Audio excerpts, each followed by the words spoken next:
쏙 알아봐야죠. 알쏭달쏭 심리학입니다. 내 마음 내가 모를까봐 싶으시죠? 아니에요. 내 마음 내가 제일 모르는 것 같습니다. 그래서 이분과 함께하죠. 심리학자 정혜인 교수입니다. 안녕하세요. 안녕하세요. 정혜인입니다. 막바지 여름이겠죠? 네, 너무 덥습니다. 너무 더워가지고 좀 빨리 가라 싶은데 진짜 무슨 집착이 이렇게 심한지 여름이 말이죠. 네. 이 여름이 이렇게 떠나지 않고 집착하는 거에 대해서 심리학적으로 좀 분석해 주세요. 나중에.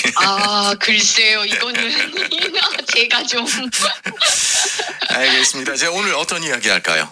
오늘은 중독에 대한 이야기를 좀 나눠보려고 합니다. 이 중독이라는 말이 참 묘해요. 문학작품이나 네. 영화 제목으로도 있고 그런 거에 보면은 되게 좀 멋있게 보이기도 하지만 실생활에서는 안 그렇잖아요.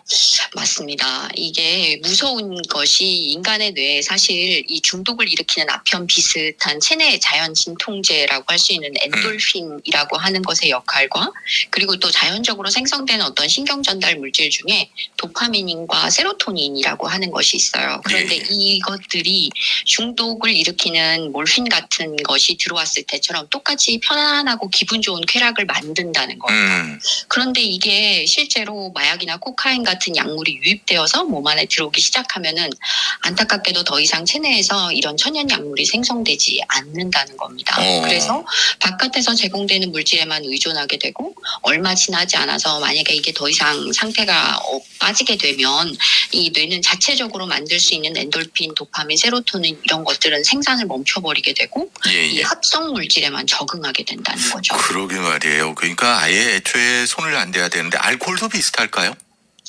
그렇다고 볼 수 있지 않을까요? 그것 그렇겠죠. 역시도 알코올 중독이라고 부르지 않습니까? 그러게 말이에요.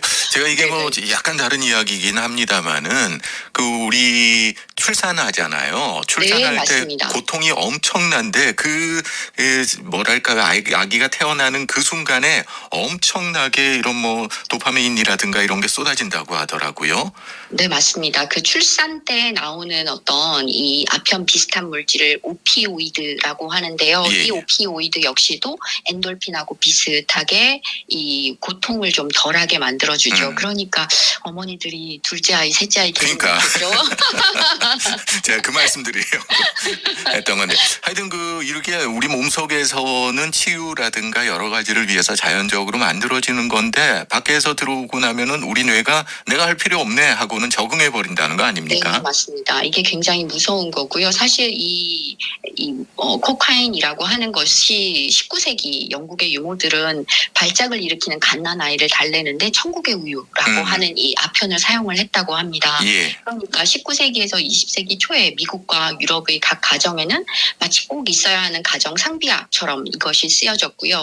사실 이게 처음 만들어진 이유는 전리 때문에 아파하는 손자를 위해서 이 시럽을 만들었고 근데 안타깝게도 이 아편과 몰핀으로 만들어져 있기 때문에 실제 치사량을 넘겨 사용하는 바람에 많은 아이들이 사망하게 됐다고 합니다. 그러게 말이에요. 19세기, 20세기 초반 우리가 이제 근대를 열면서 이런 이야기들 하는데 그때도 참 무지했던 순간들이 많았습니다. 그렇죠. 그런데 이게 참 무섭다라고 하는 것이 사회적인 문제로 이 중독이라고 하는 화두가 떠오르기 시작한 거는 1950년대부터였고요. 그중에서 제가 오늘 소개해드리고 싶은 연구는 1970년대 말 그래서 80년대에 소개가 된 심리학자인 브루스 알렉산더의 중독에 대해서 쥐공원이라는 재밌는 실험을 했는데 이걸 소개하고 싶습니다. 찍찍거리는 쥐요? 네, 맞습니다. 걔네들이 모여서 공원을 만들었으면 이게 뭐예요? 네, 이거 두 가지 실험을 했는데요. 첫 번째 쥐공원 실험은 쥐 16마리를 우리에 가두고 마약이 든 물과 순수한 물을 놓아두었습니다. 쥐 그룹들은 과연 어떤 물을 마셨을까? A그룹은 쥐공원이라고 지어진 쾌적한 환경에 두었고요. 반대로 B그룹은 비좁고 삭막한 우리에 가두었습니다. 쥐공원은 쥐들이 편안해할 수 있도록 넓은 우리에 조명을 환하게 켜놓고 따뜻하게 온도를 유지해 놓았습니다. 그리고 사람이 보이지 않도록 숲 그림이 그려진 초록색 벽지도 둘렀고 놀이용 터널과 장난감, 공 그리고 쥐들이 즐길 거리를 가득 채웠습니다. 물론 같이 지낼 수 있는 다른 쥐들도 있었습니다. A그룹은 그러니까 쾌적하게 잘 사는 거고 B그룹은 좀 비좁고 비참하게 사는 그런 환경이 된 거네요. 그렇죠. 그래서 이 쾌적한 쥐 공원에서 지낸 A그룹 힌지들은 몰핀을 거의 섭취하지 않았지만 열악한 환경의 B그룹 힌지들은 A그룹의 쥐 공원의 힌지들보다 몰핀이 든 물을 무려 19배나 많이 마셨다고 합니다. 야, 이게 깨진 유리창 효과하고도 비슷한 네, 그렇죠. 그런 게 네. 있네요. 네. 환경이 중요하군요. 네, 그래서 이 몰핀에 대한 부분에 대해서 이 환경의 중요성에 대해서 이야기를 했고요. 두 네. 번째 쥐 공원 실험은 네. 건강한 쥐가 아닌 마약에 중독된 쥐들로 실험을 했습니다. 그래서 쥐 공원의 A그룹 힌지들과 좁은 우리의 B그룹 힌지들을 57일 동안 몰핀이 든 물만 줘서 다시 실험을 진행했습니다. 네. 57일 동안 마약이 든 물을 먹인 두 그룹의 쥐들에게 몰핀이 든 물과 일반 물을 주었는데요. 쥐 공원의 힌지들, 그러니까 A그룹의 힌지들은 몰핀에 중독되었는데도 일반 물을 선택해서 마시는 반면 좁은 우리의 힌지들, B그룹들은 계속 몰핀이 든 물을 찾아 마셨습니다. 점점 환경이 중요한 쪽으로 가는 것 같습니다. 이거 정리 좀 해주세요. 의미를요. 네, 이 실험의 결과에 첫 번째, 쥐들이 쾌적한 조건에 있을 때는 그 환경을 방해하는 요인들을 스스로 피한다는 것입니다. 둘째, 약물에 중독되었더라도 그것이 계속 영원하지 않다라는 것을 알려주었습니다. 그래서 중독은 환경이 변하면 극복할 수 있다라고 이야기할 수 있고요. 중독의 유혹에 빠지기 전에 자기 자신을 컨트롤할 수 있고 또 건전한 환경을 조성하려는 노력이 굉장히 중요하다 하는 것을 일깨워 주었죠. 최근에 일어나고 있는 여러 불미스러운 사고들이 있지 않습니까? 이게 그렇죠. 오늘 아침에도 한 신문 사설에서는 그 일본에서 히키코모리 문제가 굉장히 네, 심했었거든요. 네. 거기에 비견해서 이야기들을 하는데 우리가 지금 살고 있는 사회가 과연 쾌적한가 이런 걸 생각해 볼 수도 있겠습니다. 그렇죠. 그러니까 제가 오늘 소개한 이 실험 자체는 사실 쥐이지만 이 공원에 있는 A그룹의 쥐들이 약을 먹지 않았을 때의 장점을 마치 이해하는 것처럼 보였다는 것. 이것을 주목해야 된다는 거고요. 그리고 또 이것을 이미 시도했을 때에도 그 약을 거부했다는 것. 이게 굉장히 중요한 부분입니다. 그래서 쥐 공원의 실험은 사회적 고립이 약물 중독을 발전시키는 데 결정적인 요소가 될 수 있는 방법을 보여주었다는 것. 그러니까 마치 좀 전에 말씀 주셨던 히키코모리하고 같죠. 그리고 다른 쥐와 함께 공원 안에서 자유를 누릴 수 있을 때, 그러니까 다른 사람들과 같이 소통할 수 있을 때라고 볼 수 있겠죠. 네. 이럴 때는 다른 쥐와 함께 공원 안에서 이 자유를 누릴 때는 쥐의 마약 소비에 대한 욕구가 크게 감소되었다는 겁니다. 그래서 마치 몰핀을 섭취했을 때 이것으로 영향을 받은 쥐들도 계속 정상인 상태로 돌아가기 위해서 노력했다는 것이죠. 그러니까 관계에 대한 부분에 대한 중요성이라고 할 수 있죠. 그러니까 말씀하셨던 우리가 서두에 이야기했던 것처럼 우리 몸속에서 자연스럽게 만들어지는 거란 말이에요. 맞습니다. 뭔가를 성취했을 때 또는 그렇죠. 어떨 때 근데 그거를 외부에서 찾으려고 하고 그걸 또 사람들과의 관계 속에서 찾는 게 아니라 혼자서 그냥 어두운 곳에서 혼자서 뭔가를 해결하려고 하고 하다 보니까 이렇게 중독으로 이어지는 것 같습니다. 네, 맞습니다. 이 실험을 제가 소개한 것에는 사실 알렉산더 박사가 이런 이야기를 했어요. 마약 중독자가 느는 것은 우리가 너무 손쉽게 구입하는 것이 높아져서가 아니라 자유시장 사회의 결과로 인해서 생겨난 어떤 혼란스러운 삶의 이동인 거죠. 내가 원하지 않아도 이리로 저리로 옮겨 다녀야 된다는 거예요. 이것이 늘어났기 때문이다라고 이야기를 했고요.